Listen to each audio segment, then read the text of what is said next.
ગીતશાસ્ત્ર તેનો 51મો અધ્યાય 5મું વચન વાંચીએ આપણે. દરેક લોકોએ આ વચન ધ્યાન રાખવા જેવી જરૂર છે. હું, બોલો, હું વ્યક્તિગત છે, બોલો, હું અન્યાયીપણામાં જન્મ્યો અને મારી માએ પાપમાં મારો ગર્ભ ધર્યો છે. દુનિયાનો કોઈ પણ ધર્મ પાળતા હોય, I am sorry for the religions, હું કોઈ આવા ધર્મ માટે વાત નથી કરતો. કોઈ પણ ધર્મ પાળતા હોય, એક વાત નિશ્ચિત છે, તમારો ગર્ભ પાપમાં ધારણ કરવામાં આવેલો છે. તમે ને હું પાપી વ્યક્તિ છે. ચાહે તમે હિન્દુને ઘેર જન્મ્યા હોય, ચાહે તમે ખ્રિસ્તીને ઘેર જન્મ્યા હોય, ચાહે તમે મુસ્લિમને ઘેર જન્મ્યા હોય, ચાહે તમે બૌદ્ધના ઘેર જન્મ્યા હોય, ચાહે તમે શીખના ઘેર જન્મ્યા હોય, ચાહે તમે પારસીને ઘેર જન્મ્યા હોય, એક વાત નિશ્ચિત છે, હું ને તમે પાપી મનુષ્ય તરીકે જન્મ લીધો છે. અફસોસની વાત છે મારા ને તમારા માટે કે હું ને તમે પાપી વ્યક્તિ તરીકે માતાના ઉદરમાં પનપ્યા, માતાના ઉદરમાં વિકસ્યા અને માતાના ઉદરમાંથી જન્મ લઈને પાપી વ્યક્તિ તરીકે મરી જઈએ તો અફસોસ છે.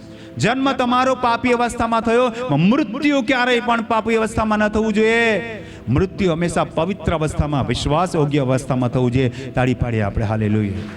ઘણા લોકોનું જીવન હંમેશને માટે ભાડાના ઘરમાં જતું રહે છે. ઘણા લોકોનું જીવન ફૂટપાથ પર નીકળી જાય છે. એવું બેકાર જીવન જીવશો નહીં, ઈમાનદારીથી જીવન જીવો. ઈશ્વર તમને અનંત જીવન આપવા માંગે છે. ભાડાના ઘરમાંથી માલિકીના ઘરમાં તમને લઈ જવા માંગે છે. તાળી પાડીએ આપણે હાલેલુયા. ગીતશાસ્ત્ર તેનો 91મો અધ્યાય અને એનું 9 અને 10 વચન વાંચીને બીજો જે વર્ષનો ફેઝ છે, બીજો જે તબક્કો છે, જે પાઉલ 2 વર્ષ રહ્યો, પહેલું ને બીજું વર્ષ, તો પહેલો વર્ષનો જે તબક્કો છે માતાનો ઉદર છે, અને બીજો જે તબક્કો છે આજે આ ત્રીજો મુદ્દો માણસાઈને ઉજાગર કરો. ખીલાવો પોતાની અંદરની માનવતાને. ધર્મ જાતપાતને બાજુ પર મૂકો, નથી કામનું. આપણે વચન વાંચીએ ત્રીજા મુદ્દાને માટે. રોમન અને પત્ર 12મો અધ્યાય 18 થી 21 વચન ધ્યાનથી સાંભળો, તમારા બાઇબલમાં અંડરલાઈન કરો. માનવતા, પરમો ધર્મ, માનવતાની વાત લખેલી છે. જોઈએ, જો બની શકે તો ગમે તેમ કરે, એની કોસ્ટ, હાવ ગમે તેમ કરીને સગળા માણસોની સાથે હળી મળીને ચાલો. તાળી પાડીએ વચનને માટે. ત્રીજો મહત્વનો મુદ્દો માણસાઈ, આદર, સત્કાર, સમાનતા, સમભાવ આજે નથી આપણામાં. બાઇબલ કેટલી ઊંચાઈની વાત કરે છે. તમને માના ઉદરમાં જીવન આપ્યું 9 મહિનાનું, પછી તમને સંસારિક જીવન, તમે તમારા જીવનને બરબાદીમાં લઈ ગયા. અહીંયા લઈ જાઓ, અહીંયા ક્યાં લઈ જાઓ? માણસાઈમાં. લખ્યું છે બની શકે તો ગમે તે કરીને પ્રયત્ન કરો, ગમે તે ધર્મના હોય, હળી મળીને ચાલો. ચાલવાનો મતલબ કદમ સે કદમ મિલા કે ચલના હૈ. નહીં, આપણે તો કદમથી કદમ નહીં, તું આમ જાય ઉત્તરમાં તો હું દક્ષિણમાં. ધર્મની અસલી વ્યાખ્યા થાય છે કર્તવ્ય. આપણું કર્તવ્ય માણસાઈ છે, અને એટલા માટે લખ્યું છે જો બની શકે તો ગમે તેમ કરીને સગળા માણસની સાથે હળી મળીને ચાલો. અને લખ્યું છે, શબ્દ તમે જુઓ, એટલું મસ્ત લાગે છે, ઓ વહાલાઓ. તાળી પાડીએ આપણે હાલેલુયા. હા, વન્ડરફુલ વર્ડ, કેટલો લવિંગ વર્ડ, કેટલો પ્રેમાળ શબ્દ, ઓ વહાલાઓ.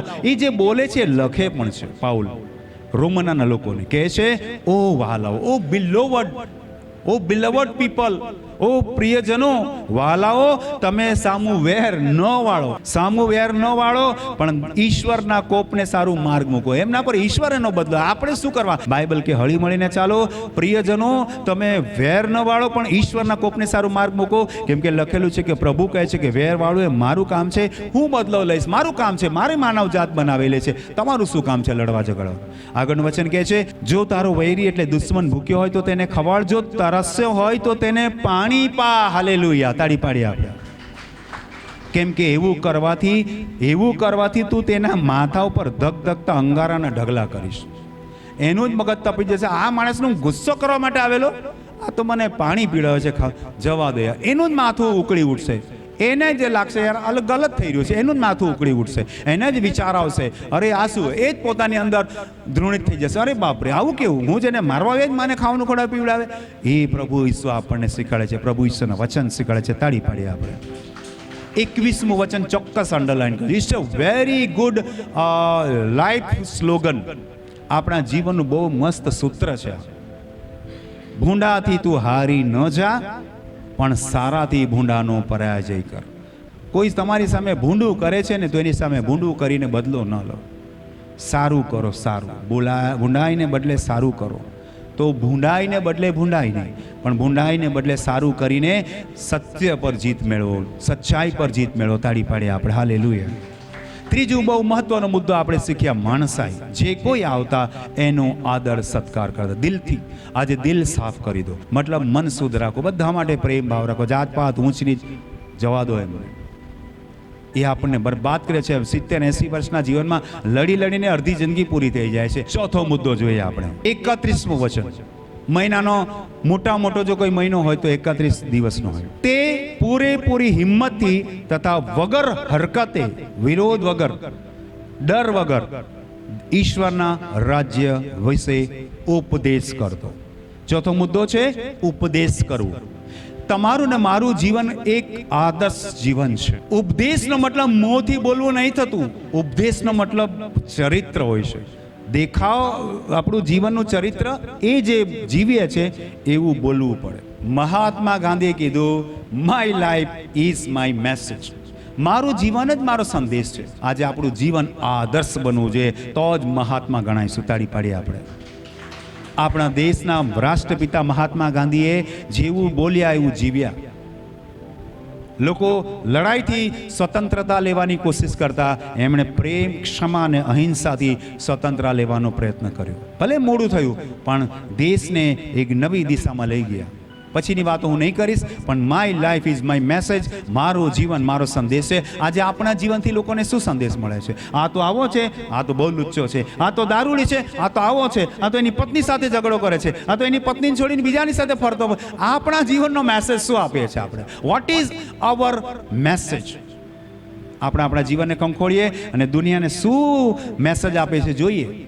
શું એક ધાર્મિક જીવન, યા આડંબરી જીવન, યા આધ્યાત્મિક જીવન, કયા પ્રકારનું જીવનનો આપણે આદર્શ બનાવી રહ્યા છે, યા કેવો મેસેજ આપણે આપી રહ્યા છે? ઉપદેશનો મતલબ રિપ્રેઝન્ટ યોર સેલ્ફ. પોતાની જાતને પ્રસ્તુત કેવી રીતે કરો છો તમે? એક વ્યક્તિ એમ કહે છે હું ફલાણા ધર્મનો છું, તો બીજા ધર્મનો વ્યક્તિ તમને મળશે ને તો તમારા માટે એટલું સન્માન નહીં કરશે. આ તો પેલા ધર્મ જવા દે યાર, હું નામ નહીં આપીશ કોઈ ધર્મનો. પણ કહેશે ભાઈ હું એ માણસ ને તું એ માણસ, આપણે બધા એક જ ઈશ્વરના સંતાન. તો પેલો જે ધર્મ પાળતો હશે તમારી સાથે યા તો શેક હેન્ડ કરશે, યા તો તમને પ્રણામ કરશે, યા તો તમારી સાથે વાતચીત કરશે. તાળી પાડીએ આપણે. હાલેલુયા. હું જ્યારે 2001ની સાલમાં, ગળું બી બેસી ગયું આજે મારું, હું 2001ની સાલમાં હું ચેન્નઈમાં રહેતો હતો. ત્યાં બધા તમિલ લોક રહેતા હતા. હા, આપણી રીતે નલ્લા વાળા વાત કરતા હતા. મને બી બરાબર નથી આવડતું, પણ તમિલમાં વાત કરતા હતા. અને એક જગ્યા પર હું શાકભાજી લેવા ગયો હતો. તે સમયે મારા વાઈફ પ્રેગ્નન્ટ હતા, એટલે થોડું મુસાફરીમાં મુશ્કેલ પડે, એટલે હું શાકભાજી લેવા જતો હતો.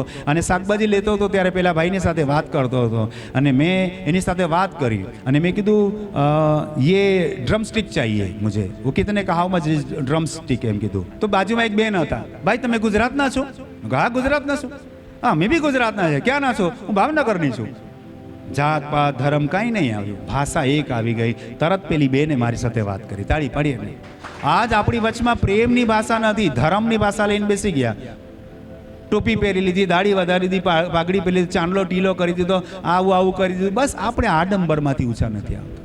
અજાણ્યા જગ્યા પર કોઈ બેન અજાણ્યા વ્યક્તિને નહીં વાત કરે, પણ મારી ભાષામાં એને શબ્દ સાંભળે, ગુજરાતીમાં બોલે છે. મને કે ભાઈ મારું પેલી સોસાયટીમાં ઘર છે, તમને આવવાનું હોય ને તમે આવજો. મેં કીધું બેન મારું અહીંયા કિલપકની અંદર હિન્દુસ્તાન બાબેલી સ્ટ્રીટમાં હું રહું છું, મારું ઘર અહીંયા છે. મને કે તમે આવજો. એ સમયે ફોન નહીં હતો, નહીં તો ફોન નંબર બી આપતો મને. મારી પાસે ફોન નહોતો તે જમાનામાં. તો કહેવાનો ભાવાર્થ એ છે કે ભાષા મળી જવાથી એક વ્યક્તિએ મારી સાથે, અજાણ્યા વ્યક્તિએ વાત કરી. આજે આપણું મન નથી મળી રહ્યા તો વાત ક્યાંથી કરી? દિલ નથી મળી રહ્યા, ભાઈ મનસ્ય, ઝઘડા, કંકાસ, વિરોધ, અને એટલા આપણો દેશ બરબાદ થઈ રહ્યો છે. દુનિયા બરબાદ થઈ રહી છે. અહીંયા જોઈએ આપણે માણસાઈનો ગુણ આપણામાં નથી. આપણા જીવનમાં ઉપદેશ શું આપી રહ્યા છે? આપણું જેવું બોલીએ છીએ એવું કરતા નથી. બોલવાથી નહીં, જીવન જીવવાનો નમૂનો બતાવો, આદર્શ બનો. ઉપદેશ કરવાનો મતલબ એ છે કે જે ઉપદેશ કરતો ને એવું એ જીવન પણ જીવતો. My life is my message એ આપણા જીવનમાં પુરવાર થવું જોઈએ, કેમ કે આપણા દેશના રાષ્ટ્રપિતાએ આ વાક્ય વાપરેલું છે. પણ આપણે કેવું જીવન જીવીએ છીએ? આપણે વચન વાંચીએ, માલાકીનું પુસ્તક તેનો 5મો અધ્યાય અને 5 થી 7 વચન વાંચીએ. તેની સાથેનો મારો કરાર જીવન તથા શાંતિ આપવાનો હતો. ઈશ્વરે તમને ને મને આ મનુષ્યનું જીવન શાના માટે આપ્યું છે? જીવન અને શાંતિ સ્થાપવા માટે. આપણે તો મારકાટ, હત્યા, આતંકવાદ અને અશાંતિ ફેલાવવાનું કામ કરીએ છીએ. અફસોસ છે એવા ભાડુતી જીવનને. 70-80 વર્ષના જીવનમાં આ જ મકસદ લઈને જીવન જીવીએ છીએ. નફરત, મારકાટ, બોમ્બ વિસ્ફોટ, કેવું જીવન જીવે છે વિચારો. ઈશ્વરે શું કર્યું છે? તેની સાથેનો મારો કરાર જીવન તથા શાંતિ આપવાનો છે. હતો લખેલું છે. આજે આપણે રાખતા નથી એ કરાર. એટલે ઈશ્વર કહે છે મારે તો એવો હતો કરાર, પણ લોકો જીવતા નથી એ પ્રમાણે. જીવન અને શાંતિ આપવાનો પ્રયત્ન. તમે જીવો, બીજાને જીવા દો. અંગ્રેજીમાં કે લીવ એન્ડ લેટ લીવ. જીઓ ઓર જીને દો. તાળી પાડીએ આપણે. હાલેલુયા. આગળનું વચન કહે છે તેની સાથેનો મારો કરાર જીવન તથા શાંતિ આપવાનો હતો. તે બીક રાખે એ માટે મેં તેને તે આપ્યા. ઈશ્વરનો ભય રાખીને તે જીવન જીવે એટલે મેં એને જીવન અને શાંતિ આપી. એ તો બીજાને ભય આપી રહ્યો છે, ઈશ્વરનો ભય નથી રાખતો. ડરાવી રહ્યો છે, બોમ્બ વિસ્ફોટ કરીને આના તેનાથી ડરાવી રહ્યો છે ને મારા નામથી ડરતો હતો. તેના મુખમાં સત્ય નિયમ હતો ને તેના હોઠોમાં અધર્મ માલુમ પડતો. ને આજે તો અધર્મ, અસત્ય. તે મારી સાથે શાંતિ તથા પ્રમાણિકપણાથી ચાલતો હતો. આજે આપણે શાંતિ અને પ્રમાણિકપણાથી બિલકુલ નથી ચાલતા. બેઈમાની, બધે જ બેઈમાની. અને તેણે ઘણાઓને દુરાચારથી ફેરવ્યા પણ હતા. લોકોને સત્યનો રસ્તો પણ આજે એ જ ભટકી ગયો છે. કેમ કે યાજકના હોઠોમાં જ્ઞાન હોવું જોઈએ. લોકોએ તેના મુખમાંથી નિયમ શોધવો જોઈએ, કેમ કે તે સૈન્યના દેવ યહોવાનો દૂત છે. ઈશ્વરે કીધું કે મારા જે સંતો સેવકો છે ને આ દુનિયામાં મારા દૂત છે. They are the messenger, but we are not doing like that. આપણે નથી કરતા એવું. ઈશ્વરના સંદેશ વાહક તરીકે ઈશ્વર આપણને માનવીય જીવન આપ્યું. માતાના ઉદરમાં પહેલું જીવન, બીજું જીવન માનવીય જીવન. અફસોસ આપણે શૈતાનના એજન્ટ બનીને બેઠા છે, ધર્મના એજન્ટ બનીને બેઠા છે, રાજકારણના એજન્ટ બનીને બેઠા છે. એ જે કહે તે ખરું, ઈશ્વર કહે તે નકામું. આજે આપણે દૂત નથી, દૂત જેવું જીવન નથી જીવતા. ત્રીજા ભાગના દૂતોએ ઈશ્વરની વિરુદ્ધ કામ કર્યું તો એને સનાતન બંધનમાં નાખી દીધા. તો આપણે કિસ ખેત કી મૂલી ભાઈ.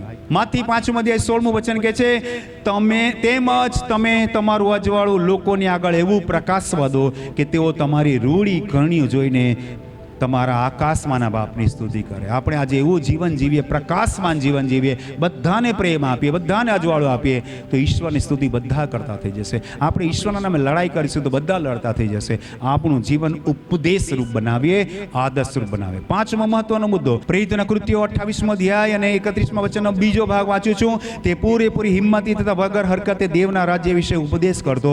5મો છેલ્લો મુદ્દો, તથા એટલે એડિશનલ, જોડાવું કંઈક. તથા પ્રભુ ઈસુ ખ્રિસ્ત, બધા બોલો, પ્રભુ ઈસુ ખ્રિસ્ત વિશેની વાતોનો બોધ કરતો. 5મો જે મુદ્દો છે બોધ. ઉપદેશ એટલે પોતાનું આદર્શ જીવન પ્રસ્તુત કરો, અને બોધ મતલબ એ વાતને રજૂ કરો. આ વ્યક્તિ જે કોઈ એના ઘરે આવતું, ચાહે ગમે તે જાતિનો, ગમે તે ધર્મનો, ગમે તે કક્ષાનો વ્યક્તિ આવતો, એ વ્યક્તિને પોતાના જીવનથી, પોતાને વાણી વ્યવહારથી પ્રોત્સાહિત કરતો. અને પછી લખ્યું છે પ્રભુ ઈસુની વાતોનો બોધ કરતો.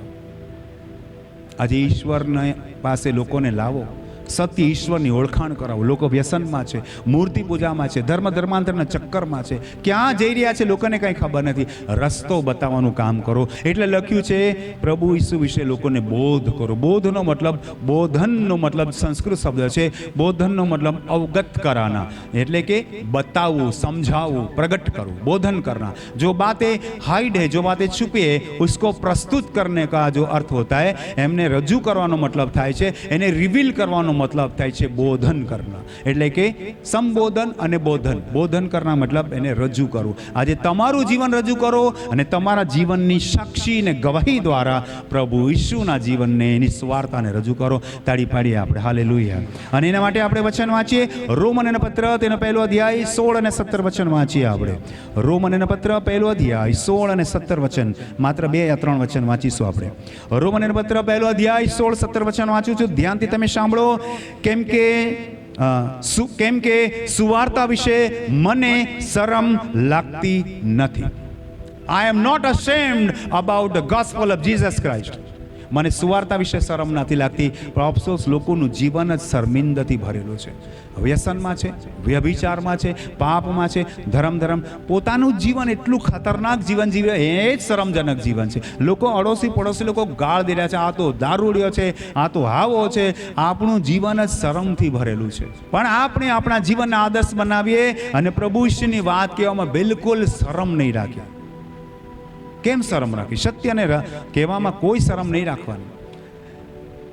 કેમ કે સુવાર્તા વિશે મને શરમ લાગતી નથી, કેમ કે દરેક વિશ્વાસ કરનારને તે ઈશ્વરનું તારણ પામનારું પરાક્રમ છે. પ્રથમ યહૂદીને, પછી ગ્રીકોને, હર ધર્મના લોકો માટે, હર જાતિના લોકો માટે પ્રભુ ઈશ્વરની વાત મહત્વપૂર્ણ છે. તાળી પાડીએ આપણે. કેમ કે તેમાં ઈશ્વરનું ન્યાયીપણું પ્રગટ થયેલું છે. તે ન્યાયીપણું વિશ્વાસથી છે, અને વિશ્વાસના અર્થે છે જેમ લખેલું છે તેમ ન્યાયી વ્યક્તિ, ઈમાનદાર વ્યક્તિ, ધાર્મી નથી લખ્યું, ધર્મનો વ્યક્તિને, હિન્દુ ખ્રિસ્તી નથી લખ્યું. ન્યાયી વ્યક્તિ વિશ્વાસથી જીવશે. તાળી પાડીએ આપણે. હાલેલુયા. ઈમાનદાર બનો, સાચા બનો, નેક દિલ બનો, પ્રામાણિક બનો. ધાર્મિક બિલકુલ નહીં બનતા. ફક્ત તહેવારિક ધાર્મિક નહીં બનો. આ મારો તહેવાર એટલે હું બહુ સાણો ને સુથરો, બિલકુલ નહીં.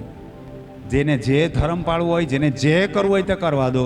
તમે ઈમાનદારીથી જીવો, પ્રામાણિકતાથી, વિશ્વાસથી જીવો. બાઇબલમાં લખ્યું છે ન્યાયી વિશ્વાસથી જીવશે. બસ વિશ્વાસ કરો પ્રભુ પરમેશ્વર પર. તાળી પાડીએ આપણે. હાલેલુયા. વચન વાંચ્યા ફિલિપી તેનો 1 અધ્યાય 21મું વચન વાંચીએ, પછી અંતિમ એક વચન વાંચીશું આપણે. ફિલિપી તેનો 1 અધ્યાય અને 21મું વચન વાંચીએ.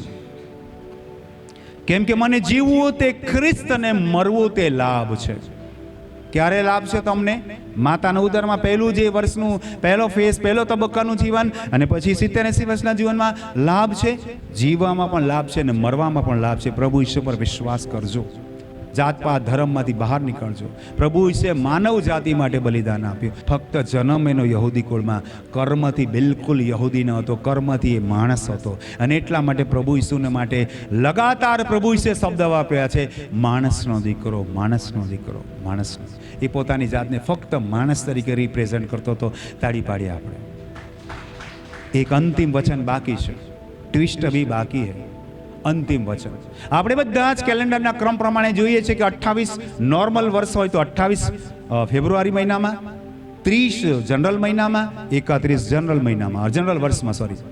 પરંતુ એક એવો આ તબક્કો પણ આવે છે 4 વર્ષના ગાળા દરમિયાન, એને લીપ વર્ષ કહેવાય. લીપ વર્ષમાં ફેબ્રુઆરી મહિનામાં 29 હોય, એ દર વર્ષે નથી હોતું, દર 4 વર્ષે હોય. તો હવે 29મું વચન વાંચો. પ્રેતના કૃત્યો 28મો અધ્યાય 29મું વચન બરાબર ગહેરાઈથી તમે જુઓ. મોટા કાઉન્સમાં લખેલો છે, એટલે કે વારંવાર નહીં આવે. એટલે લીપ વર્ષમાં 29 દિવસ વારંવાર નહીં આવે. લીપ વર્ષમાં જ આવે, જનરલ વર્ષમાં નહીં આવે. લીપ વર્ષમાં 4 વર્ષમાં એકવાર આવે. અને આ 29મું વચન શું શીખવાડે છે? તેણે એ વાતો કહી ત્યાર પછી યહૂદીઓ માહોમાહે ઘણો વાદ વિવાદ કરતા કરતા ચાલ્યા ગયા. જીવનમાં એક તબક્કો આવો પણ આવશે. લીપ વર્ષ 4 વર્ષ આવે એવું વિશ્વાસુ જીવનમાં એક તબક્કો આવો પણ આવશે. લોકો તમારી સાથે વાદ વિવાદ કરશે, લોકો તમારો વિરોધ કરશે. રોજ નહીં, તબક્કો એવો આવશે ત્યારે તમારો વિરોધ પણ કરશે. એટલે 29મું વચન એ લીપ વર્ષનું ફેબ્રુઆરી મહિનાનું 4 વર્ષે આવતો દિવસ સમજાવવા માંગુ છું. હું આખું તમને કડી સમજાવી રહ્યો. 30 દિવસ, 31 દિવસ, એ બધું તમને 28 દિવસ પણ સમજાવ્યું. 29મું વચન કાઉન્સમાં લખેલું છે, અને એવું તમારા અને મારા જીવનમાં સંભવ છે. 2020ના વર્ષમાં લીપ વર્ષ હતું, 2021માં નહીં હતું. હવે 2024નું વર્ષ ચાલે છે, એમાં લીપ વર્ષ છે. તો ફેબ્રુઆરીમાં 29 દિવસ એવું અમુક તબક્કો એવો પણ આવશે, લોકો તમારો વિરોધ કરશે. જે લોકો સત્યના પંથે ચાલે ને, એટલું આસાન નથી હોતું. લોકો મારો બહુ વિરોધ કરે છે, લોકો ભલભલું કહે છે મને, કાંઈ વાંધો નહીં. સત્યના પંથે વિરોધ પણ સહન કરવા તૈયાર રહેજો, કેમ કે એ ફેઝ પણ આવશે. લોકો વિરોધ કરશે, તો આ તો વટલાઈ ગયા, આ તો ખ્રિસ્તી બની ગયા, આ તો આવા થઈ ગયા, આ તો મૂર્તિ પૂજાનો વિરોધ કરે છે, આ તો મૂર્તિ પૂજાનો વિરોધ કરે છે, એટલે આ વટલાઈ ગયા. વિરોધ સાંભળવો પડશે. પણ લીપ વર્ષ તો આવવાનું ને ભાઈ. 4 વર્ષમાં એક વખત તો 29 તારીખે આવવાની. આ 29 તમારા જીવનમાં પણ આવશે. આજના સંદેશ દ્વારા પ્રભુ આપ સર્વને આશીર્વાદ આપો. જોરદાર તાળી પાડીએ, પરમેશ્વરને મહિમા આપીએ. હાલેલુયા. આજનું શીર્ષક હતું ભાડાનું ઘર. તમે ને હું ભાડાના ઘરમાં છે, ઈમાનદારીથી જીવો. પ્રભુ તમને પુષ્કળ આશીર્વાદ આપે. આમીન આમીન.